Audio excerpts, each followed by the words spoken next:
बिस्मिल्लाहिर्रहमानिर्रहीम, अस्सलाम वालेकुम। आप देख रहे हैं प्रोग्राम स्पोर्ट्स 360। मैं हूं आपका मेज़बान अहमद नवाज। स्पोर्ट्स की दुनिया से जुड़ी तमाम खबरें आपके लिए पाकिस्तान टेलीविजन न्यूज़ के प्लेटफॉर्म के जरिए बराह रास्त लेकर आए हैं। आप हमें पीटीवी न्यूज़ पर लाइव देख रहे हैं, साथ ही साथ लाइव स्ट्रीम कर सकते हैं यूट्यूब पर, और अगर फेसबुक पर देखना चाहते हैं तो Facebook live PTV sports official के प्लेटफॉर्म पर आप हमें देख सकते हैं और शो का हिस्सा बन सकते हैं। बहुत सारी गुफ्तगू करनी है। पाकिस्तान का मुकाबला जनूबी अफ्रीका के साथ है। अब दूसरे T20 की तरफ तमाम नज़रें ज़रूर हैं। पाकिस्तानी टीम जोबर्ग पहुंच चुकी है और जोहान्सबर्ग में अब तैयारी करेंगे, लेकिन क्या कुछ चेंजेस हैं जो हम कर सकते हैं? 15 का लिमिटेड स्क्वाड ही लेकर गए हैं, कुछ इतनी ज़्यादा चीज़ें लगता नहीं है कि तब्दील होंगी, लेकिन हिकमत अमली ज़रूर बदलनी होगी। जो स्ट्रैटेजी है, जो प्लानिंग एंड एग्जीक्यूशन है, उसके बारे में ज़रूर सवाल हो रहा है। और फिर उसके बाद बैटिंग ऑर्डर की तो बात होगी।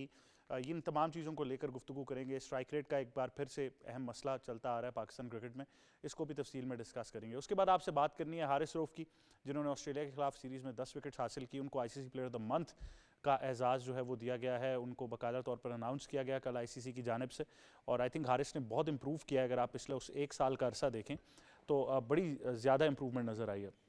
थोड़ा सा अंडर द रेडार थे पिछले T20 की वजह से, but I think it's too early to say that. लेकिन बहुत अच्छी परफॉर्मेंस रही है, ख़ास तौर पर ऑस्ट्रेलिया में। वो जो लाइन एंड लेंथ जिसकी हम बात करते हैं, जो ऑस्ट्रेलिया में बहुत ज़रूरी है, उसको हिट करते रहे। और नज़र आया कि पाकिस्तान का बॉलिंग अटैक हारिस की वजह से बहुत ज़्यादा पोटेंट है। तो इस बारे में भी ज़रूर गुफ्तगू करेंगे। और हारिस की जो एक इम्प्रूवमेंट है, क्या विजिबल इम्प्रूवमेंट हुई है, क्या चीज़ है जो कामयाबी से वो यूटिलाइज़ कर रहे हैं उस स्किल को, उस बारे में भी ज़रूर गुफ्तगू करेंगे। उसके बाद आपसे बात करेंगे मज़ीद क्रिकेट को लेकर। चैम्पियंस T20 कप की बात भी आपसे करनी है डिटेल के अंदर, और आपको उसके भी तमाम मैचेस से आगाह करना है और देखना है कि इस टूर्नामेंट की क्वालिटी जो है उसके बारे में थोड़ा सा ज़रूर बात करनी होगी कि कुछ लोग हैं जो कह रहे हैं कि शायद वो क्वालिटी हम अचीव नहीं कर पा रहे, लेकिन step in the right direction है। अगर step in the right direction है तो फिर मुस्तकबिल में इसको कैसे मज़ीद बेहतर बना सकते हैं, इस बारे में भी ज़रूर गुफ्तगू करेंगे। उसके बाद चैम्पियंस ट्रॉफी की बात आपसे करेंगे। और अब तक कोई फैसला नहीं आ सका। बार बार यही कहा जाता है कि 24 घंटे अहम हैं। वो 24 घंटे इसलिए अहम होते हैं कि फिर उससे अगले 24 घंटे अहम हो जाते हैं। तो अभी तक हम हर 24 घंटे को अहम करार दे रहे हैं, लेकिन अब तक फैसला कोई नहीं आया ICC की जानिब से। और भारत की अगर बात करें तो वो अब तक मेरा नहीं ख्याल शायद चाह रहे हैं कि क्रिकेट बेहतर हो या उनका इमेज अच्छा हो। एक बार फिर उन्होंने फ्यूजन हाइब्रिड मॉडल जिस पे वो एग्री कर रहे थे, उससे भी स्टेप बैक कर लिया। फिर वो फाइनल की बातें हो रही थी, फिर वो कहते हैं कि नहीं हम नहीं खेलेंगे, आप खेलेंगे। तो बात ऐसी है कि ICC को अब फैसला करना होगा कि या तो करा लें चैम्पियंस ट्रॉफी, और अगर भारत नहीं मान रहा तो फिर एक वाज़ेह तौर पर फैसला मेरे ख्याल से दें और ऐलान करें कि जी ये होने जा रहा है, क्योंकि बहुत ज़्यादा अब ये खींचातानी इस टूर्नामेंट का मज़ा जो है वो ख़राब कर रही है। तो इस बारे में भी ज़रूर गुफ्तगू करेंगे। उसके बाद आपको बताएंगे कि 2034 फीफा वर्ल्ड कप के मेज़बान का ऐलान हो चुका है। सऊदी अरेबिया मेज़बानी करेगा 2034 के फीफा वर्ल्ड कप की। और एक बहुत बड़ी खबर है सऊदी अरब की, अगर आप इन्वेस्टमेंट देखें फुटबॉल में, फ्रॉम अ पॉइंट के जहाँ पर वो लीग्स में टीम खरीदते थे, टू अ पॉइंट कि उन्होंने अपने स्ट्रक्चर में इन्वेस्ट किया। एंड आई एम श्योर कि जब आप बिडिंग की बात करेंगे तो nobody could have stepped up. एक बहुत बड़ा शिफ्ट है कि वर्ल्ड कप जो है वो यहाँ पर आ रहा है। एंड अक्रॉस आई थिंक आप कतर की बात करें, उसके बाद अब सऊदी अरब में आ रहा है, तो मेरे ख्याल से बहुत ज़्यादा ग्रैंड होने वाला है। तो इस बारे में भी ज़रूर गुफ्तगू करेंगे। मेहमानों से आपका तारुफ कराते हैं। सबसे पहले स्टूडियोज़ में हमें ज्वाइन कर रही हैं हमारी स्पोर्ट्स एक्सपर्ट, पाकिस्तान की साबिक cricket captain, international cricket commentator, broadcaster and presenter Sana Mir. अस्सलाम वालेकुम। वालेकुम कैसी हैं आप? अस्सलाम, अल्लाह का शुक्र, ठीक ठाक। बहुत शुक्रिया, आप हमें ज्वाइन कर रही हैं। साथ ही साथ हमें ज्वाइन कर रहे हैं साथी एंकर, एक्सपर्ट, मुख्तलिफ जगहों पर कोच भी हैं, मैनेजर भी हैं। आज को मतलब अगर आप इनका पूरा करियर उठाकर देखें तो मुख्तलिफ स्पोर्ट्स से मुंसलिक रहे हैं, फुटबॉल हो, क्रिकेट हो। आजकल मारखोर की नुमाइंदगी कर रहे हैं जनाब सईद मोहम्मद अवैस। अस्सलाम वालेकुम। वालेकुम सलाम। कैसे हैं आप? बस अल्लाह का शुक्र। क्या हाल है आपका? बड़ा इंट्रो करवाया। वेरी ब्लू टुडे आज। मैं मेरे डॉक्टर ने मना किया, आज प्रेशर नहीं डालना, मेरी तबीयत खराब है। अच्छा हमने आगे किसी डॉक्टर की सुनी है जो आज सुनेंगे। और साथ ही साथ हमें ज्वाइन कर रहे हैं फर्स्ट क्लास क्रिकेटर और क्रिकेट एक्सपर्ट काशिफ मजीद। अस्सलाम वालेकुम। वालेकुम सलाम। कैसे हैं? अल्लाह का शुक्र, ठीक ठाक, बहुत जबरदस्त। शुक्रिया, thank you very much for joining us. तो गुफ्तगू का आगाज़ तो ज़रूर करेंगे, लेकिन उससे पहले एक बड़ी इंटरेस्टिंग रिपोर्ट है, आप वो मुलाहिजा फरमाइए और हम गुफ्तगू जारी रखेंगे। Haris Rauf player of the month करार तो शाहीन आफरीदी ने T20 का अहम एजाज अपने नाम कर लिया। इंटरनेशनल क्रिकेट काउंसिल के मुताबिक दौरा ऑस्ट्रेलिया में शानदार बॉलिंग पर परफॉर्मेंस देने वाले हारिस ने नवंबर में 3 एक रोजा और 3 T20 मैचेस में मजमूई तौर पर 18 विकेटें हासिल की, जिसके बाद उन्हें इस टाइटल से नवाजा गया। इस मुकाबले में हारिस रऊफ के मुकाबले पर भारत के तेज गेंदबाज जसप्रीत बुमराह और जनूबी अफ्रीकी बॉलर मार्को जेनसन थे। हारिस रऊफ ने मुख्तसर दौरा ऑस्ट्रेलिया के दौरान एडिलेड में खेले गए एक रोजा मैच में 29 रन देकर 5 विकेटें हासिल की थीं। दूसरी जानिब कौमी टीम के फास्ट बॉलर शाहीन शाह अफरीदी ने जनूबी अफ्रीका के खिलाफ T20 इंटरनेशनल्स में पाकिस्तान के लिए 100 विकेटें लेने वाले तीसरे क्रिकेटर बन गए। डरबन में जनूबी अफ्रीका के खिलाफ पहले T20 मैच के दौरान शाहीन अफरीदी ने ये संगे मील उबूर किया। शाहीन अफरीदी ने एक रोजा क्रिकेट में 112 और टेस्ट क्रिकेट में 116 विकेटें हासिल कर रखी हैं। शाहीन शाह अफरीदी पाकिस्तान के तीसरे बॉलर बन गए हैं जिन्होंने T20 इंटरनेशनल्स में 100 विकेटें हासिल की हैं। इससे पहले ये कारनामा हारिस राउफ और शादाब खान अंजाम दे चुके हैं। शाहीन अफरीदी इसके अलावा भी एक मुनफरिद रिकॉर्ड अपने नाम कर चुके हैं। वो इंटरनेशनल क्रिकेट के तीनों फॉर्मेट्स टेस्ट, वनडे और T20 में 100 या इससे ज्यादा विकेटें लेने वाले पहले पाकिस्तानी बॉलर बन गए हैं। जी, तो आपने रिपोर्ट मुलाहिजा फरमाई। शाहीन शाह अफरीदी हों और हारिस रऊफ हों, ख़ास तौर पर हारिस रऊफ की बात ज़रूर करेंगे जब आप इस सीरीज़ को भी देख रहे हैं। पहले T20 की भी अगर बात करें तो शाहीन बड़े ज़बरदस्त रिदम में नज़र आए और अच्छा लग रहा था कि पेस भी वापस उस पॉइंट पर जा रहा है जहां हम चाहते थे कि शाहीन अफरीदी बॉल करें। लेकिन ये दो विजिबल इंप्रूवमेंट्स हैं पाकिस्तान की बॉलिंग में, और बॉलिंग की तो हम हमेशा ही बात करते हैं, लेकिन पर्टिकुलरली सना इन दोनों को एनालाइज थोड़ा सा कर लेते हैं। खास तौर पर हारिस रऊफ पिछले एक साल से, मैं वही कहता हूँ, टू अ पॉइंट कि आप सेंट्रल कॉन्ट्रैक्ट नहीं देना चाहते थे, टू अ पॉइंट कि where is the ICC player of the month, बहुत विजिबल इंप्रूवमेंट नजर आई है। देखिए, ये फॉर्मेट वैसे भी T20 में वो बहुत ज़्यादा इन्जॉय भी करते हैं, और अब जब ऑस्ट्रेलिया साउथ अफ्रीका में मैचेस होंगे तो उनको मज़ीद हेल्प भी मिलेगी। पेस के साथ बाउंस जब मिलता है तो वो और ज़्यादा डेडली हो जाते हैं। उनको अगर देखा जाए तो मेजॉरिटी इन कंडीशंस पे इनिशियली उन्होंने खेला भी है। जैसे डेवलपमेंट लाहौर कलंदर के डेवलपमेंट प्रोग्राम के अंदर थे तो बिग बैश के लिए भी वहाँ पे जाके खेलते रहे before he played for Pakistan. तो ये ऐसी कंडीशंस हैं जिनके साथ वो वाकिफ़ हैं, जिनसे वो कंफर्टेबल हैं, तो वो और भी बेहतर उनकी परफॉर्मेंसेस नज़र आ रही हैं। But a long way to go. सबसे इम्पॉर्टेंट होता है इन अ टूर्नामेंट परफॉर्म करना। सीरीज़ एक अलग चीज़ है, पर जो अब हारिस रऊफ से डेफिनेटली ज़रूर चैम्पियंस ट्रॉफी में दरकार है कि इन अ टूर्नामेंट जहाँ पर हर मैच एक डिफरेंट ऑपोजिशन से है, उसके ऊपर आप किस प्रिपरेशन से आते हैं और उनको कैसे यूज़ किया जाता है। पिछले वर्ल्ड कप्स में अच्छी परफॉर्मेंसेस भी थी, but last world cup obviously पूरी टीम के लिए टफ रहा और उससे आगे पीछे भी परफॉर्मेंसेस ऊपर नीचे रही। तो वो एक जो चीज़ है उसके ऊपर काम करने की ज़रूरत है कि टूर्नामेंट परफॉर्मेंस अब कैसे करनी है।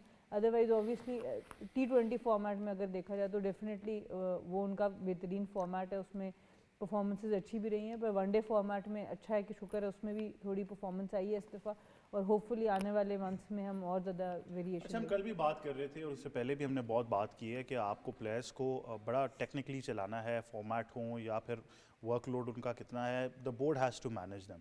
शाहीन अफरीदी की पर्टिकुलरली बात करनी पड़ेगी क्योंकि दो स्कूल ऑफ थॉट हैं, क्योंकि आपने उनको टेस्ट के लिए साउथ अफ्रीका में नहीं रखा। एक स्कूल ऑफ थॉट यही है कि जी यहाँ उनको परफॉर्म करना चाहिए था, यही मौका था, ये कंडीशन उनको सूट करती, लेकिन पाकिस्तान क्रिकेट बोर्ड का बड़ा वाज़ेह स्टांस है कि हम इनको चैम्पियंस ट्रॉफी के लिए प्रिजर्व करना चाह रहे हैं। देखिए, उसमें बहुत ज़्यादा जो फैक्टर डिसीजन मेकिंग के ऊपर आता है वो उनकी injuries in the last 1 year and the workload in the last 1 year. अगर तो उनका वर्कलोड मिनिमम होता, जो हमने बात की कि सबसे ज़्यादा बॉलिंग कराने वाले बॉलर रहे हैं पिछले एक साल के अंदर, तो अगर वर्कलोड कम होता, ऐसा ना होता, तो डेफिनेटली मैं कहती कि आप टेस्ट ज़रूर खिलाएं और आप ऑब्वियसली चैम्पियंस ट्रॉफी और टेस्ट के ऊपर फोकस करें और T20 को रिलैक्स करें। पर जितना वर्कलोड रहा है शाहीन अफरीदी का, उसमें ये फैसला मुझे ठीक लगता है कि आप उनको टेस्ट से इस सीरीज़ के लिए रोक दें। ये नहीं कि आगे कभी भी टेस्ट नहीं खिलाने, बट क्योंकि अब चैम्पियंस ट्रॉफी आ रही है और इतना वर्कलोड रह चुका है और इंजरीज भी उनकी पिछले 1-1.5 साल के अंदर रह चुकी हैं कि इस वक्त 2 टेस्ट को अगर आप रखें और अगले 3 महीने को रखें तो शायद अगले 3 महीने ज़्यादा भारी पड़ते हैं पाकिस्तान के लिए कि आप चैम्पियंस ट्रॉफी को डिफेंड करना चाहेंगे। हाँ, अगर सिनेरियो फ़र्क होता, उनकी इंजरीज़ का कोई पास में नहीं, रीसेंट पास में हुई होती और आपने उनको पूरा साल अच्छे तरीके से मैनेज किया होता, तो बहुत से बॉलर्स ऐसे होंगे दुनिया में जो इस वक्त ये दोनों चीज़ें खेल सकते हैं कि वो टेस्ट भी खेल लेते हैं और चैम्पियंस ट्रॉफी में भी अपना फुल ऑन दे सकते हैं। अभी खेल ही रहे हैं, बाकी दुनिया में बुमराह भी खेल रहे हैं, बाकी प्लेयर्स भी खेल रहे हैं, बट इट डिपेंड्स कि उनका पिछले साल का वर्कलोड। अच्छा, मैं चाहूँगा आपकी मुनासबत से आप ही ये हमारे जितने नाजरीन हैं उनको आगाह कर दें कि इसमें कोई कनात नहीं है अगर किसी को हम रेस्ट दे रहे हैं, क्रिकेट नहीं ख़त्म हो जाएगी। पूरी दुनिया में बड़ा कॉमन है, हमारे यहाँ पर हम शायद इतने ज़्यादा इम्पेशेंट हैं कि अगर किसी को रेस्ट दे दिया जाए तो फ़ौरन उसके बारे में मुहाज़राइयाँ शुरू हो जाती हैं कि शायद करियर ख़त्म कर रहे हैं उसको। क्योंकि देखिए, उसमें अवाम का इतना कसूर नहीं है, मुझे लगता है सिलेक्टर्स का और डिसीजन मेकर्स का ज़्यादा कसूर है, क्योंकि हम बग़ैर सोचे समझे फ़ैसला करते हैं, फिर उन्हीं फ़ैसलों पे यू टर्न्स ले लेते हैं और कोई कंसिस्टेंसी नज़र नहीं आती फैसलों में, तो आवाम तो घबराएगी, प्लेयर भी घबराएगा और इसीलिए प्लेयर मानता नहीं है रेस्ट को, क्योंकि उनको ये होता है कि अभी रेस्ट दे दिया तो पता नहीं है वापसी होगी कि नहीं होगी। तो इसमें एक ट्रस्ट फैक्टर लाना चाहिए, इसके अंदर एक लॉजिकल डिसीजन मेकिंग लानी चाहिए जिसको समझाना भी आसान हो और समझना भी आसान हो। बिल्कुल। वैसे आप क्या कहना चाहेंगे जब आप इन दो बॉलर्स की बात करते हैं? विजिबल इम्प्रूवमेंट हमें नज़र आई है, इवन शाहीन जिस तरह आपने भी निशानदेही की थी कि ज़रा पेस वापस नज़र आ रहा है, थोड़ा सा रिदम भी है। हारिस ने तो खैर बहुत इम्प्रूव किया पिछले 1 साल में। देखिए, अगर हारिस की बात करें तो खाली आपको एज अ फास्ट बॉलर नज़र, just not a fast bowler, fielder की अगर बात करूं, एक रिकॉर्ड उसके पास है कि 100 मैचेस की बात करें अभी तक एक भी कैच उसने ड्रॉप नहीं किया। जिस तरीके का गन फील्डर आपको पता है, वैसे ज़्यादा पेस डिलीवरी के जो फास्ट बॉलर्स हैं फील्डिंग इतनी अच्छी नहीं होती, क्योंकि जब आप लॉन्ग डाइव्स की बात करते हैं तो रोप्स के ऊपर आपको पता है सिर्फ उनको थ्रो के लिए रखा जाता है, शोल्डर के लिए। लेकिन हारिस रऊफ ने जिस तरीके से, खास करके जब वो बैट पैच उनका आया उसके बाद जिस तरीके से वापसी उन्होंने की, आपको याद हो लोग एक बात ज़रूर करते थे हारिस रऊफ के बारे में कि पेस है, वो इस किस्म का बॉलर है, वेरिएशन से वो आउट नहीं करेगा, वो मार जिस वक्त पड़ेगी उस वक्त आउट करेगा। आपको पता है he is known for giving runs, लेकिन उसी पे वो आउट भी करता है आपके लिए। लेकिन उस चीज़ को एक अच्छा मुझे लगा कि एटलीस्ट अब वेरिएशंस की तरफ हारिस रऊफ वापस आपको नज़र आते हुए नज़र आ रहे हैं। और दूसरी बात, जो आप डेथ ओवर के बॉलर की जब आप बात करते हैं, आज भी स्टिल मैं कहता हूँ पाकिस्तान के अंदर वो जो उमर गुल एक रोल प्ले आपके लिए करते थे, आज भी वो मिसिंग फैक्टर आपको नजर आता है कि डेथ ओवर का बॉलर आपके पास शायद अभी कम नजर आपको आता है। हारिस रऊफ की बात करें, जो ब्लॉक और डिलीवरीज हैं एज सच आपको वो अभी भी नजर नहीं आ रही उनकी, क्योंकि मैंने कहा ना कि शायद वापस अपने रिदम के अंदर स्लो एंड स्टडी वो वापस आ रहे हैं अभी वो, क्योंकि आप आईसीसी के बल्कि उसमें अपना हुए भी हैं, जीते भी हैं उस अवार्ड को। लेकिन प्लेयर ऑफ द अपना मंथ की बात करें, लेकिन एक अच्छा आपको हारिस रऊफ का एक नजर आता है जो पावर हाउस है। शाहीन की बात करूं, देखिए शाहीन पे आपको याद हो, मैं खुद भी बहुत से लोग क्रिटिसाइज करते रहे ऑब्वियसली यार, शाहीन एक तरफ आपको पता है 150 तक क्लिक करता रहा है, 146 147 नॉर्मली था, 150 तक उसने क्लिक किया हुआ है, वहां से एकदम ड्रॉप हुई 132 133 पे पेस। ये बहुत बड़ा एक डिफरेंस होता है।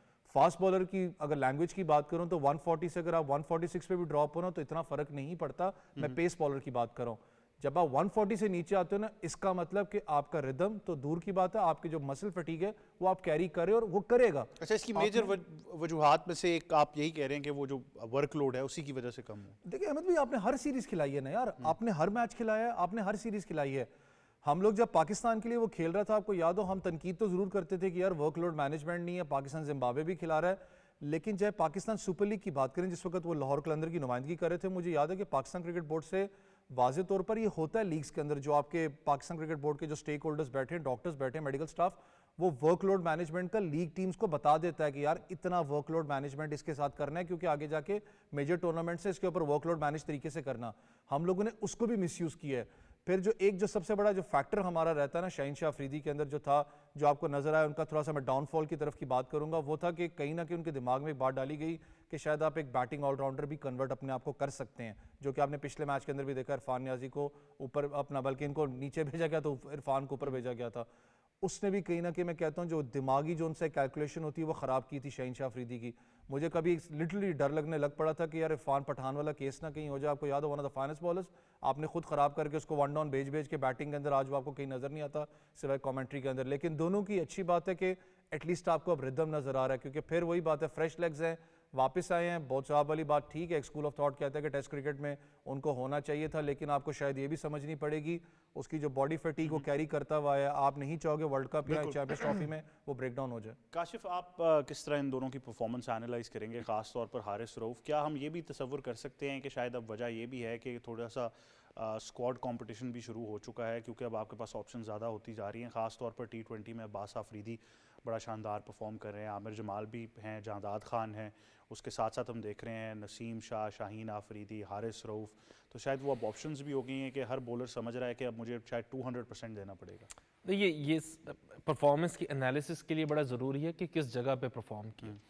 सिर्फ इन्होंने परफॉर्म नहीं किया, उन्होंने भी परफॉर्म किया, जो दूसरी टीम के बॉलर थे वो भी परफॉर्म कर रहे थे। 160 170 यही रन्स बन रहे थे ना वनडे क्रिकेट में ऑस्ट्रेलिया में, तो इनकी परफॉर्मेंस भी सामने आ गई। और जिस जगह पे मैच था वहाँ पे तो हमेशा ही परफॉर्मेंस रही। T20 वर्ल्ड कप जो 2022 का जब ऑस्ट्रेलिया में हुआ था तब भी बड़ा अच्छा परफॉर्म कर रहे थे, हालांकि शाहीन तब बिल्कुल अनफिट थे और हारिस रऊफ ने बड़ा अच्छा परफॉर्म किया था अपार्ट फ्रॉम विराट कोहली के 2 छक्के। सो मैं अगेन, जब हम किसी भी प्लेयर के एनालिसिस कर रहे हैं या हम ये देखना चाह रहे हैं कि उसकी परफॉर्मेंसेस कैसी हैं, तो ये भी हमने देखना है कि क्या वो अपनी सूटेबल कंडीशंस में भी खेल रहा था।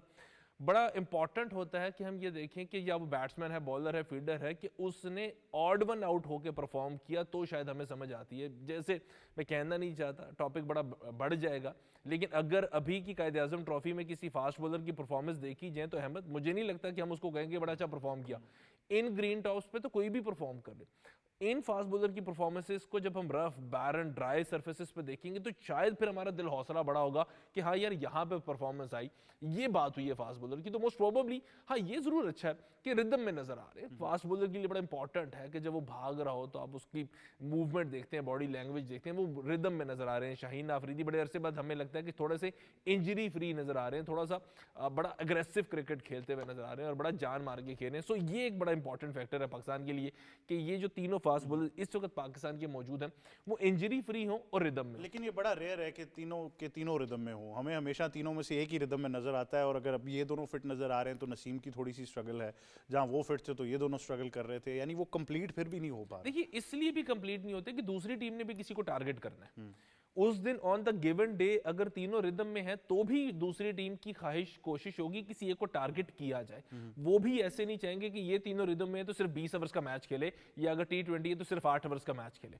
वो कहीं ना कहीं एक पे चार्ज करेंगे, और फिर आपकी एक मेंटल स्ट्रेंथ है कि उस चार्ज को किस तरह से संभाल पाते हैं। इवन में T20 वर्ल्ड कप फाइनल जब शाहीन की दसीम की गेंद पल्ले नहीं पड़ रही थी, उसमें भी आप देखें जॉस बटलर ने उन पर चार्ज किया था, 2-4 आड़े तिरछे शॉट मारे थे। ये होगा के साथ। इंपॉर्टेंट ये है कि मेंटली कितने स्ट्रांग है, और जब आप पे चार्ज हो रहा हो तो आपका जो काउंटर आर्ग्यूमेंट होता है वो होता है कि दूसरे एंड से आपका बॉलर आपको कितना सपोर्ट कर रहा है। आप पे चार्ज हुआ, दूसरे एंड से उसने विकेट हासिल कर ली तो आप रिलैक्स हो जाते हैं। सो ये बड़ा इंपॉर्टेंट होता है, इसीलिए कहते हैं ना fast bowler hunt in pairs. So ये जो पेयर्स बन रहे हैं ये बड़े इंपॉर्टेंट होते चले जा रहे हैं कि दोनों एंड जो है वो पाकिस्तान के अच्छे हो जाएं, और किसी एक एंड पे चार्ज हो भी ये कोशिश की जाए तो दूसरा एंड वाला आके सपोर्ट कर दे। बिल्कुल, आपने कहा fast bowlers Hunt in pairs, Miller तो सबको एज अ ग्रुप हंट करते रहे हैं, तो वहाँ मतलब आप अगर मिलर की बैटिंग की बात करें तो उसका भी तोड़ हमने ढूंढना है, क्योंकि दूसरे T20 की बात करनी है। पाकिस्तानी टीम भी जोबर्ग पहुंच चुकी है, तो सना क्या चेंज होते हुए अब नज़र आ रहा है? 15 का स्क्वाड है, इतनी ज़्यादा कुछ चेंजेस तो हो नहीं सकती, बड़ा लिमिटेड स्क्वाड स्ट्रेंथ है, लेकिन ओवरऑल मुझे पता है, आपको, हमारे मेहमानों को पता है कि रिजवान का स्ट्राइक रेट बहुत ज़्यादा फ़र्क उससे पड़ा, कोच को भी पता होगा, मैनेजमेंट को भी पता होगा, रिजवान को खुद पता होगा, तो अब क्या हिकमत अमली चेंज होगी? आई होप पता हो सबको जिन जिन के नाम आपने लिए, क्योंकि काफ़ी अरसे से ये डिबेट चलती आ रही है और उसी पैटर्न पे हमें क्रिकेट खेली हुई नज़र आ रही है। और जब हम UAE में खेले उसमें हम बड़े कामयाब रहे, उस वर्ल्ड कप में भी सेमीफाइनल तक गए, तो वो एक चीज़ उनकी तरफ से प्रूव हो गई कि नहीं ये पेयर सही है। तो इन विकेटों पे जहाँ पे 150-160 रन पार स्कोर होता है तो वहाँ पर तो ठीक है इस तरह की क्रिकेट, पर अब आपकी टीम के ओपनर्स और टॉप 5-6 लोग ऐसे होने चाहिए जो 180 को भी टच कर सके, 150 वाला चेज भी कर सके, 200-220 को भी कर सकें। तो वहाँ पर हम मुश्किल में आ जाते हैं 180 से ऊपर जब बात जाती है। तो आई थिंक टीम में बहुत ज़्यादा चेंजेस करने की ज़रूरत इतनी नहीं है, 1-2 चेंजेस आप करें। साइम अयूब ओपन करना चाहिए, there is no other way कि आप उनको किसी और नंबर पे खिलाएं। मेरे नज़दीक उनको ओपन ही आना चाहिए इस बैटिंग ऑर्डर में।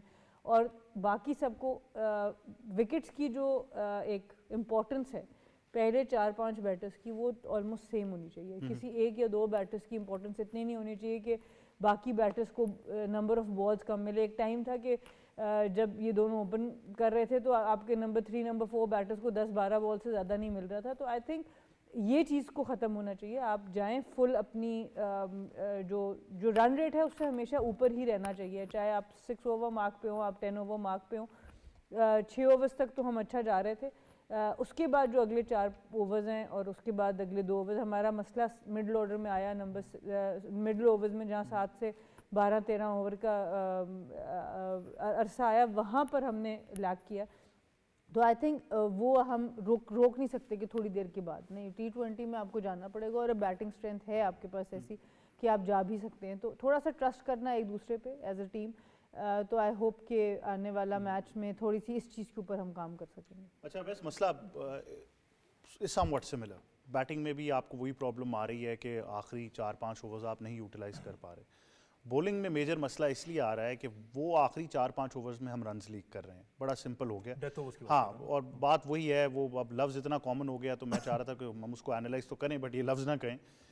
अब मैं बड़ा पर्टिकुलर हूँ कि एक पॉइंट पर ज़मान को पीएसएल से हम उठाते हैं और फिर हम ये देखते हैं क्योंकि वो स्लिंगी है, उसका yorker on the word go वो अपने विल पे यॉर्कर कर सकता है। एक ऐसा बॉलर मिल रहा है जो आपको शायद डेप्थ ओवर्स बचा के दे देगा, फिर आप उसको एकदम से स्ट्रक्चर से बाहर कर देते हैं विदाउट एनी क्लैरिटी के क्यों किया है, क्या करना है, मुस्तकबिल का क्या प्लान है, कि किसी को नहीं पता, इवन ज़मान को भी नहीं पता होगा।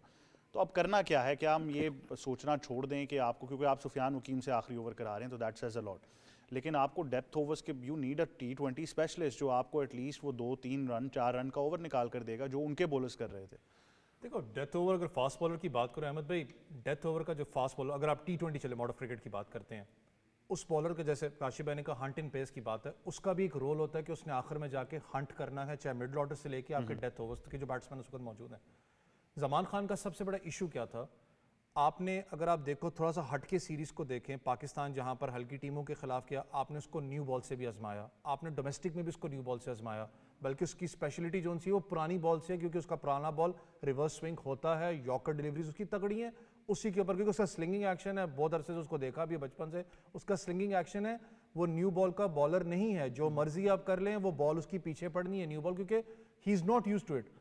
आपने खुद जानबूझ के ख़राब किया उसको, डोमेस्टिक के अंदर कर लें, पाकिस्तान 23 की बात करें, पाकिस्तान शाहीन्स में बात करें, बहुत से मैचेस के अंदर पाकिस्तान ने उसको ऐसा न्यू फास्ट बॉलर बॉल दे के कहा जी जाओ जाके बॉलिंग करवाओ, जब वहां से मार पड़ी तो आपका ऑटोमेटिकली कॉन्फिडेंस बिल्कुल डाउन हो जाता है। हारिस रऊफ का भी यही मसला था आपका, हारिस रऊफ को कितने मैचेस के अंदर मुझे बताएं, जब आप बात करते हो कि मैंने ये मुझे पता है कि पुरानी बॉल से ये बॉलर तगड़ा है या रन्स नहीं देगा, ब्लॉक और डिलीवरीज में है, आपने कितने मैचेस के अंदर हारिस रऊफ को भी तो नई गेंद दी है कि भाई जाओ जाके नई गेंद में आजमाओ, वो नहीं है यूज टू इन चीज़ों का। आप एक बॉलर का कॉन्फिडेंस और जो उसका एक प्रॉपर चलता हुआ आ रहा है बैकअप से मैं कहता हूँ, वो आप उसको खराब करते हो। हमने खुद खराब किया फ़खर जमान को, या ज़मान खान की बात करें, फ़खर जमान इतना दिमाग पर चढ़ गया कि अभी पढ़ रहे थे वो उसी की बात हो रही है। आपकी टीम में है ना असल में? नहीं वो बात नहीं, लेकिन वैसे बात कर रहा हूं। उन्हीं की नुमाइंदगी कर रहे हैं आप, ये तो कहेंगे। नहीं वैसे चढ़ गया दिमाग पे, लेकिन मसला ये ना, मैंने कहा ना कि जब डेथ ओवर्स की डिलीवरीज की बात आती है, आप T20 पे खाली बात करें अहमद भाई, अगर आप ओडीआई क्रिकेट की बात करें, चैंपियंस ट्रॉफी आपके पास आ रही है, चैंपियंस ट्रॉफी डेथ ओवर के अंदर आपके पास क्या ऐसा बॉलर कोई मौजूद है जो आखिरी जो 10 ओवर है आपके 40 से 50 ओवर वो आपको आके बचा के दे? आपके पास नहीं है, क्योंकि आपके पास वो ब्लॉक और डिलीवरीज वाला जो बॉलर था, आपने उसको ऑटोमेटिकली उस चीज़ से ख़त्म करके उसका दिमाग क्या बनाया कि तुम शॉर्टर फॉर्मेट के बॉलर हो, आपने T20 के अंदर रहना है। ज़मान खान की बात कर रहा हूँ, T20 के अंदर आपने क्या किया, उसको लाके नई गेंदें दी, अपना का पूरा वो बेचारा जो कैरियर है वो अपना ख़राब कर बैठा हुआ है, अल्लाह करे वो वापस पाकिस्तान टीम में आ जाए। लेकिन अगर दूसरे एंड पे बात करें, जो आप मिडिल ऑर्डर की कप्तान बात करी थी, आप दूसरी टीम्स का स्ट्राइक रेट चेक करो, जब आप बैटिंग कर रहे होते हो 8 से लेके 13-14 ओवर की मैं बात कर रहा हूँ, आपका जो रन्स पर ओवर जो चल रहा होता है उनका चल रहा होता है 6 से 8 रन्स पर ओवर। आज भी हम इकोनॉमी रेट के ऊपर आ गए, चले रन रेट की बात करूं, आज भी मैं टिका हुआ 4.5 के ऊपर, उससे ऊपर नहीं जा सकता, क्योंकि जब हम बात करते हैं ना अपने ओपनिंग डिपार्टमेंट की, सबसे बड़ा आपका मिडिल ऑर्डर के अंदर आपका स्पिन बॉलिंग ऑप्शन का है, आपके प्लेयर स्पिन बॉलिंग को काउंटर अटैक नहीं कर सकते हैं। आज भी खाली मैं नहीं कह रहा, अभी भी मैं पढ़ रहा था कॉलम, आप भी बाजिद खान का पल के आ रहा था, वो भी कह रहे हैं कि भाई आपके पास अगर पूरे में बैटिंग ऑर्डर को उठा के देखूं, मुझे एक बैट्समैन बता दें, सामने तो छक्का बहुत दूर की बात है, कौन सी इंप्रोवाइजेशन है कि वो डुअल स्कूप खेलता हो या उसने रिवर्स स्वीप मारी हो, आपके पास कॉन्फिडेंस की कमी है। आपके पास एक प्लेयर था जिसके पास शायद एक कॉन्फिडेंस था, मुझे पता है बहुत से लोग इससे इख्तलाफात करते हैं कि वो कंटिन्यूसली परफॉर्म नहीं किया, मोहम्मद हारिस की बात करूं, 150 स्ट्राइक रेट था, आपने उसके साथ क्या किया है, कम से कम वो था तो सही, तिरछा आड़ा खेलता था आपके लिए, आपने उसको भी स्ट्राइक रेट तोड़ा उसका कि भाई पाकिस्तान टीम में आपकी जगह नहीं है। आप खुद करते हो ये चीज़ें और फिर भुगतते हो बैठ के। यहाँ पर हम भी बात करते हैं, आज क्रिकेट बोर्ड के डग आउट में बात हो रही होती है कि यार ये लड़का मौजूद था, ये लड़का मौजूद था। अब इफ्तिखार की आपको पता है अचानक बात स्टार्ट हो गई कि इफ्तिखार उस विकेट उसके ऊपर होना चाहिए था 5-6 नंबर पे। शादाब खान की बात करें, शादाब खान की बात स्टार्ट हो गई है। ये हम करते हैं स्टार्ट, ये हमारी गलती है कि हम लोग लड़कों को ऊपर आने देते हैं, फिर बाद में हम खुद ही खराब करते हैं कि भाई नहीं। काशिफ बड़ा मुस्कुरा रहे हैं, तो शायद तो या तो कोई बहुत इंटरेस्टिंग बात है या फिर एज ऑलवेज आपने कोई ऐसी फुल टॉस दे दी है जो ग्राउंड से बाहर जाने वाली है। नहीं, मैं शायद ऑन एयर मुस्कुराया हूँ, ये मुस्कुराहट का तबादला ऑफ एयर भी हुआ है, तो कप्तान जो है सना वहाँ से मुस्कुराई और इफ्तिखार पे ख़ास तौर पे। देखिए इफ्तिखार, मैं रिजवान को ऐड कर लूँगा, ये जो 1 डायमेंशनल शॉट्स के प्लेयर है ना, ये बहुत अरसा इंटरनेशनल क्रिकेट में सर्वाइव नहीं करेंगे। रिजवान इसलिए सर्वाइव कर गए कि उनको सर्कल मिल गया, ठीक है, 6 ओवर का पावर प्ले कहते हैं जिसको हम सर्कल लगना कहते हैं, उस सर्कल को सर्वाइव कर लेंगे या नहीं भी सर्वाइव करेंगे तो सेट हो जाएंगे। सेट होने के बाद अगर मैं सपोज पिछले मैच में मैंने कोई मैच नहीं देखा और मैं सिर्फ स्टैटिस्टिक्स का इंसान हूँ, तो थोड़ी देर के लिए मैं स्ट्राइक रेट को पीछे करके देखूंगा, यार देखो आखिरी ओवर तक लड़ता तो रहा है ना। And there are so many people जो इस पे बात भी कर रहे हैं कि यार आखिर तक खड़ा रहा, एक आध और लग जाता ना तो मैच जितवा जाता। अगर एक ओपनर 20 ओवर या 19.1 ओवर बारी करके 170-60 कितना था जितना अभी तक चेज नहीं करवा सकता और वो टीम का कैप्टन है, तो sorry he is a flop performance. But ये हम नहीं कह सकते स्टैटिस्टिक्स में दौरान आगे एवरेज अच्छी होगी। हमने क्या किया कि दो मेयार रख लिए कि ये एवरेज अच्छी होगी तो खिला लो या स्ट्राइक रेट अच्छा होगा तो खिला लो, जो मैं आखिरी 10 बॉलों पे इंप्रूव कर लूं। ऐसे ही है।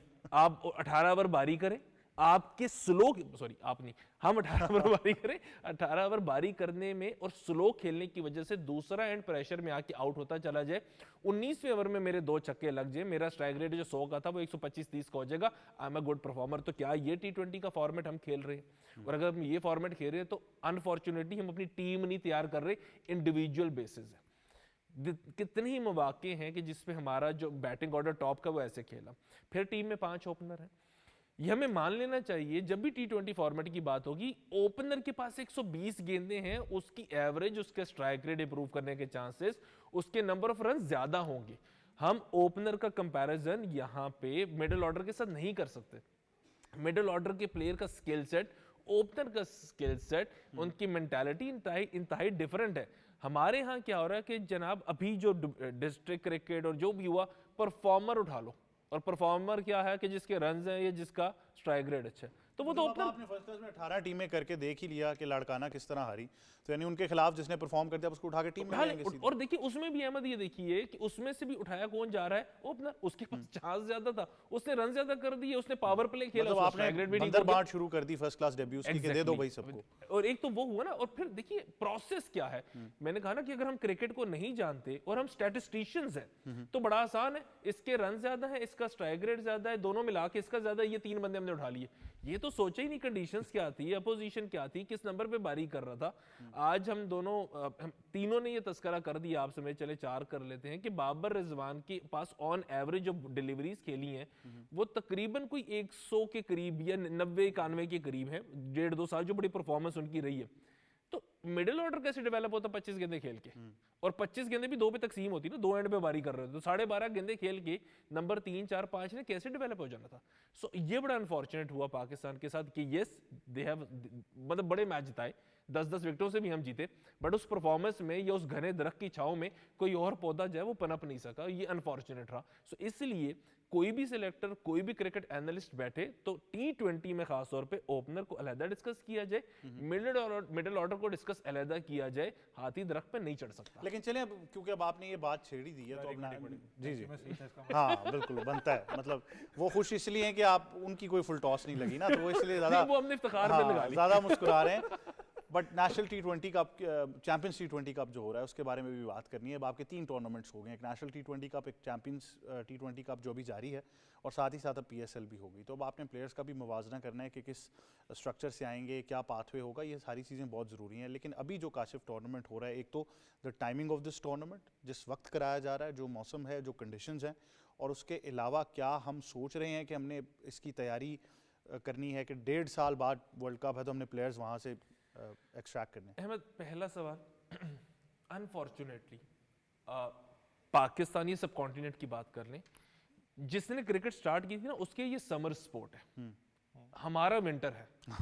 सो अनफॉर्चुनेटली ये तो रहेगा, ये सिलसिला तो ऐसे ही है, start from the very scratch भी स्टार्ट करें तो पाकिस्तान का या इवन सब कॉन्टिनेंट का ये विंटर सीजन का गेम है और विंटर में नहीं हो सकता, बड़ा अनफॉर्चुनेट हो जाता है। और इसीलिए शायद 60 ओवर वो खेला करते थे समर्स वाले, हम 40 पे आ गए हैं क्योंकि 50 भी पूरे नहीं हो रहे हमारे। वो कहते हैं ना बत्तियां जलानी पड़ी जाती है 50 में भी, एक तो ये प्रॉब्लम है, ये एग्जिस्ट करेगा।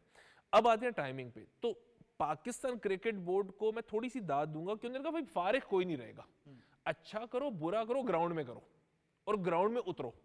सो इसलिए इस टूर्नामेंट की सिर्फ ये इफादियत है कि प्लेयर्स की दिहाड़ियां लग जाएंगी, टीएडीए इन्वॉल्व रहेंगे, टीएडीए बन जाएगा, और कहीं पे शायद कोई एक ऐसा सितारा हमारी निगाहों के सामने आ जाए जो बहुत छुपा बैठा हुआ हो, जिसकी बड़ी फॉर्म अच्छी चल रही हो, and that is it.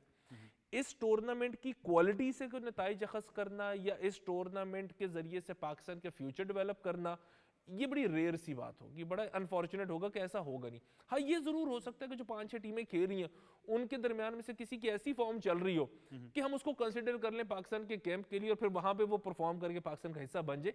But इसको, इस टूर्नामेंट की परफॉर्मेंसेस को बहुत ज्यादा संजीदा लेना बड़ा मुश्किल होगा। हाँ ये जरूर हो सकता है इस टूर्नामेंट से कि फखर जमान दोबारा नेशनल रैंकिंग में आ जाए कि हाँ यार वो बड़ा अच्छा उसके बल्ले में गेंद लग रही है, तो कंसिडर उसको कर बच्चे की सीवी अच्छी हो जाए कि कल को फ्रेंचाइज उसको पिक करने के लिए बिल्कुल तैयार हो उसकी भी सीवी अच्छी बन जाए, प्रोफाइल अच्छा बन जाए, सोशल मीडिया के लिए रील्स अच्छी बन जाए, ये आजकल के लिए बड़ा इंपॉर्टेंट है क्योंकि वो भी जरूरी है।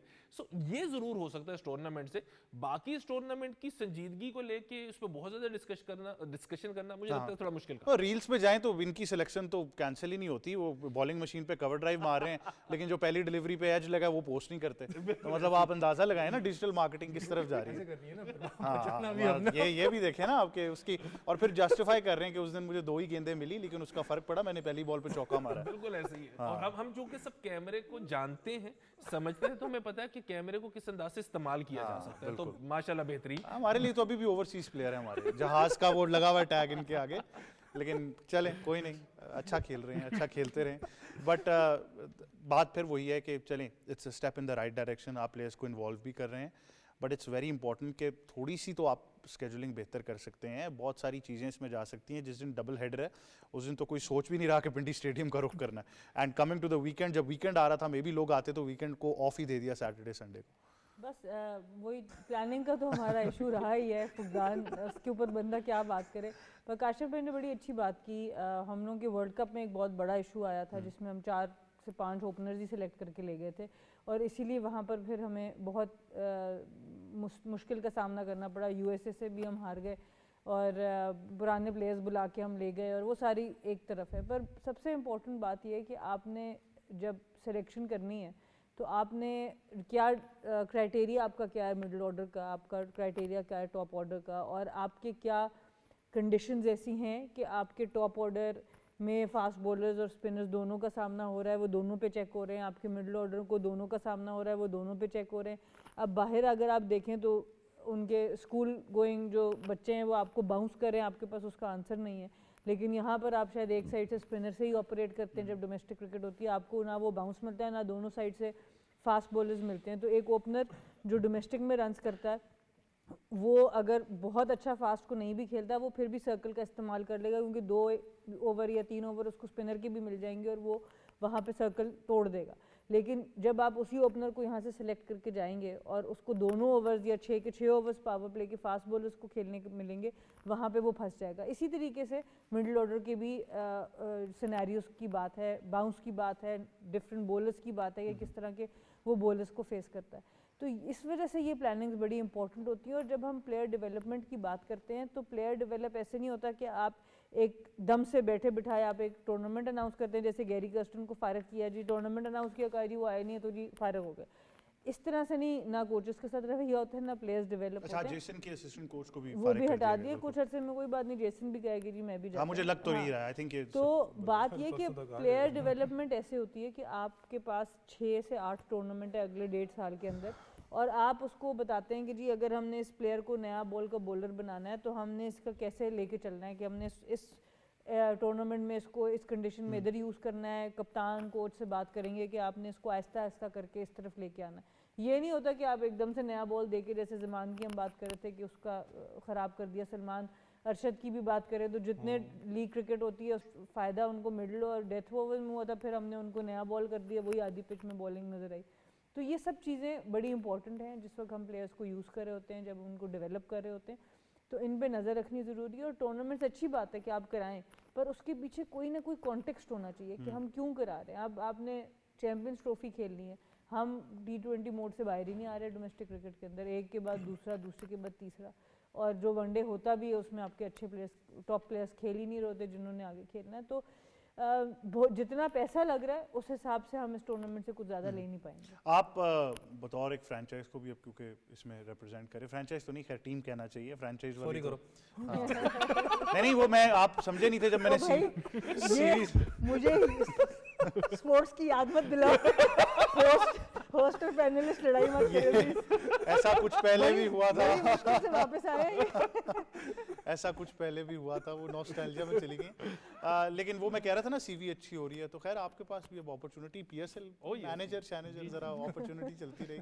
लेकिन ये बताएं कि क्या स्ट्रैटेजी है टीम्स की, क्या स्ट्रैटेजी, क्योंकि आप एक टीम का हिस्सा हैं तो ज़्यादा इंसाइट आ जाती है कि जो टीम्स हैं, जो उनका कॉम्पोजिशन है या जो उनका थिंक टैंक है, वो किस हिकमत अमली से चल रहा है। टूर्नामेंट तो जीतना ही है, लेकिन किस तरीके से प्लेयर्स को चांस दे रहे हैं। देखिए अहमद भाई, अगर इस टूर्नामेंट की बात करूं, कुछ जो काशिफ भाई ने बात की है इस चीज़ से एग्रीड भी हैं। ऑब्वियसली बात चलती है कि अगर आप स्पेसिफिकली बात करेंगे क्राउड नहीं आ रहा, क्राउड को जो आप करते हैं कोई एक्टिविटीज़ रखते हो कि क्राउड को आप लेके आने के लिए ग्राउंड्स के अंदर, वो ठंड वाला मामला अपनी जगह है, लेकिन इस चीज़ को माने ना माने भाईजान, पिंडी का क्राउड बहुत तगड़ा होता है। पीएसएल भी तो आपको पता है कड़ाके बिल्कुल जैम पैक होता है। और आपको याद हो इससे पहले जो एक टूर्नामेंट हुआ था पिंडी के अंदर T20 टूर्नामेंट, तो वो फुल क्राउड भरा हुआ था ये मैच, 30,000 बल्कि शायकीन जो उनसे उस वक्त था। मसला सारा का सारा है ब्रांडिंग का। मैं फॉर इंस्टेंस अगर नॉर्मल एक इंसान की बात करूं, मुझे याद है कल भी अपना जैसे पुरानी कैपेसिटी 23,000 थी, मैंने कहा मैं बता दूं। नहीं, जितना मुझे याद है कि लिटरली 30,000 के करीब वो उतना ही बाहर होता है ना, आप अंदर ही नहीं जाने देते उसकी बात मैं करूँगा सारा। अगर नॉर्मल एक इंसान की बात करूं तो कल मुझे एक बंदा कहता है कि अंदर क्या हो रहा है, फ्लड लाइट्स थोड़ी सी ऑन थी क्योंकि शाम तक, क्योंकि मैं कहता हूं कि इतना ज्यादा मार्केटाइज आपने नहीं पता, बिल्कुल आप सही, लोकल्स को नहीं पता, लोकल्स पूछ रहे हैं कि क्या। Let's come to reality. अगर आप मरी रोड की बात करें जहां पर स्टेडियम है, वहां पर सिर्फ 3 से 4 जोन से आपने पैनाफ्लेक्सेस लगाए, उसके अलावा नहीं लगाए हुए। ठीक है, लोग कहते हैं सोशल मीडिया का दौर है, सारे मामला आते हैं। आज भी बहुत से लोग जो उनसे हैं सोशल मीडिया से बहुत दूर है। हमारी जो कम्युनिटी पाकिस्तान की बात करूँ बहुत से दूर है, उनको नहीं पता। मुझे याद है इससे पहले जब डोमेस्टिक भी रात को होता था तो फ्लड लाइट देख के लोग करते थे यार कुछ अंदर हो रहा है, तब आहिस्ता आहिस्ता बिल्डअप होता था कि यार मैचेस अंदर हो रहे हैं। आपने कुछ एक्टिविटीज़ भी रखी हुई थी, चाहे वो ठीक है पीएसएल के अंदर आपके पास है कैच अ करोड़ वगैरह, लेकिन एटलीस्ट यार आप कुछ इम्प्रोवाइजेशन तो यहाँ पर लेके आ सकते हो। लेकिन इस टूर्नामेंट की एक अच्छी चीज़ जो लगी वो ये था कि एटलीस्ट टीवी के ऊपर आ रहा है, जो हमारा एक अनफॉर्चुनेट अलमी है कि हमारा जो प्राइम आपका टूर्नामेंट है वो नहीं आता, ये टेलीविजन पे आ रहा है। एक लड़का आपका परफॉर्म कर रहा होगा यहाँ पर, फास्ट बॉलर मोहम्मद अली, आपको पता है आजकल वो ज़्यादा इन लाइन है क्योंकि इन बिशप ने भी बात की है, अंडर 19 में भी उसने परफॉर्म किया। बहुत से ऐसे लड़के हैं यंगस्टर्स, उनके ऊपर अब लोग बात करना शुरू हो गए कि यार ये प्रॉस्पेक्ट हो सकता है। लेकिन सना वाली बात से मैं एग्री इसलिए करता हूँ कि हमेशा जब भी आपने एक कैंप लगाया, जब भी टूर्नामेंट ख़त्म हुआ है, आपने हमेशा कहा जी टॉल फास्ट बॉलिंग कैंप हम लगाते हैं, विकेट कीपर का लगता है हाई परफॉर्मेंस स्पेशलाइज्ड कैंप्स, बिल्कुल। लेकिन वो हाई परफॉर्मेंस सेंटर सिर्फ कागजों के लिए लगता है। मुझे उसके बाद बताएं कि कितने लड़के आपके कैंप से निकलकर पाकिस्तान शाहीन्स में आते हैं, कहीं नहीं आते, वो गुम हो जाते हैं। आज भी लड़के जो परफॉर्म यहाँ पर कर रहे हैं ना, बहुत अच्छे लड़के हैं, लेकिन आपको मैं लिख के बात करता हूँ, ये बहुत कम है कि पाकिस्तान शाहीन्स में आए। ये ज़्यादातर को पता है कि हम टीवी पे आ चुके हैं, हमने परफॉर्म किया, हमारी स्टैट्स भी हैं, ऑब्वियसली अल्लाह करे वो पाकिस्तान खेलें। उनको पता है नहीं है पाकिस्तान, मेरे पास एक और रास्ता है, मुतबादिल नॉन टेस्ट नेशन के लिए चले जाओ खेलने, वहाँ से उनको ऑफर आ जाएगी। उनको किस तरीके से सिक्योर करना है, ये क्रिकेट बोर्ड का काम बनता है। आप टूर्नामेंट तो अभी ऑफ सीजन करवा रहे, क्यों? आपका वो एक प्लान था कि हमने करवाना है, तो आप मजबूरी के तहत करवा रहे हो। ये ऑफ सीजन है, जिस वक्त आप टूर्नामेंट करा रहे हो, पूरा करना है ना कि हमने करवा दिया, कि आपने वो, मैं कहा ना कि आपने करना है। लेकिन अगर आपका प्लान है इसको अगले साल भी लेके जाना का, इसको प्रॉपर तरीके से प्लान करना पड़ेगा आपको। और खास करके जो आपकी मार्केटिंग की फिर बात करूँ, फैसलाबाद में आपने प्रॉपर 20-25 दिन पहले हाइप बनाई थी और बहुत हाइप बनाई थी इसकी। बहुत अच्छा आपने पिंडी में बिल्कुल भी हाइप इसकी नहीं बनाई है। दूसरा, अब पता लोग आहिस्ता आहिस्ता क्वेश्चन एक और भी उठाने लग पड़े हैं कि पिंडी स्टेडियम चैंपियंस ट्रॉफी के लिए तैयार हो रहा है। मैं कल चैंपियंस ट्रॉफी, अगर पिंडी स्टेडियम की बात करूं, वर्क प्रोसेस अल्लाह करे कंप्लीट हो जाए, इंशाल्लाह चैंपियंस ट्रॉफी यहाँ पर होनी है। उस पर भी कहीं ना कहीं रिक्वेस्ट है, आपको नज़र देनी पड़ेगी। लगता नहीं है किसी एंगल से कि आप चैंपियंस ट्रॉफी के लिए पिंडी स्टेडियम को इतना सीरियस ले रहे हो। चाहे वो कदाफी की बात करें, वो तो बड़ा तगड़ा वहाँ पर सेटअप चल रहा है, आपको करना पड़ेगा। लेकिन मैंने कहा फॉर द क्राउड, ये क्राउड की बात कर रहा हूँ, बात करता है क्राउड, कहता है कि यार कुछ एक्टिविटीज़ नहीं है अंदर। एक होता है ना फैमिली लेके जाते हो, वो थड़े वाला मामला अपनी जगह, ऑब्वियसली वहाँ सीट्स लगने लगी हैं, एक्टिविटीज़ नहीं है, जो होता है ना कि आप एंटरटेन करते हो क्राउड को, वो चीज़ नहीं है। दूसरा, विकेट्स की बात करूँ, बहुत ज़्यादा तनकीद मैं खुद भी करूँगा। आप एक तरफ कहते हो कि घास उड़ा दो, ये कर दो, डोमेस्टिक के अंदर जो हम, आपको याद हो विकेट नज़र ही नहीं आ रही थी ग्रास के अंदर के थे, विकेट भी है मुझे याद है। आप जब इस टूर्नामेंट की बात कर रहे हो, ये टोटली डिफरेंट है। यहाँ पर बैट्समैन मुझे बताएं, सिवाय हुसैन तलत के या जो उसने इनिंग्स के लिए 100 उसने किया था या 25 किया, उसके अलावा मुझे नए प्लेयर्स की बात करूं, आपको क्या सच नजर नहीं है परफॉर्म करते वो मतलब उसका क्वालिटी वाला एलिमेंट जरूर है, लेकिन अब मुझे आई एम नॉट श्योर, लेकिन आई थिंक वो जिन पिचेस की ये बात करें, इस्लामाबाद एक इनिंग से हारा था या जीता था मैच वो वाला? मुझे इतना पता है कि जिस दिन हमारा मैच था तो वो मैच का तीसरा दिन था। हाँ हाँ, और तीसरे दिन में दोनों टीमें नहीं आई थी, तो इसका मतलब है 2 दिन में मैच 2 दिन में मैच खत्म हो तीसरे दिन में गया। तो हम खेले थे जाके। सो ये हाल था। बिल्कुल, बट बहुत शुक्रिया वैस, आप हमें ज्वाइन कर रहे थे। काशिफ आपको बहुत शुक्रिया, सना मीर आपका भी बहुत शुक्रिया कि आप हमें ज्वाइन कर रही थी। यही था आज का प्रोग्राम स्पोर्ट्स 360। मुझे और टीम को दीजिए इजाजत। अल्लाह हाफिज़।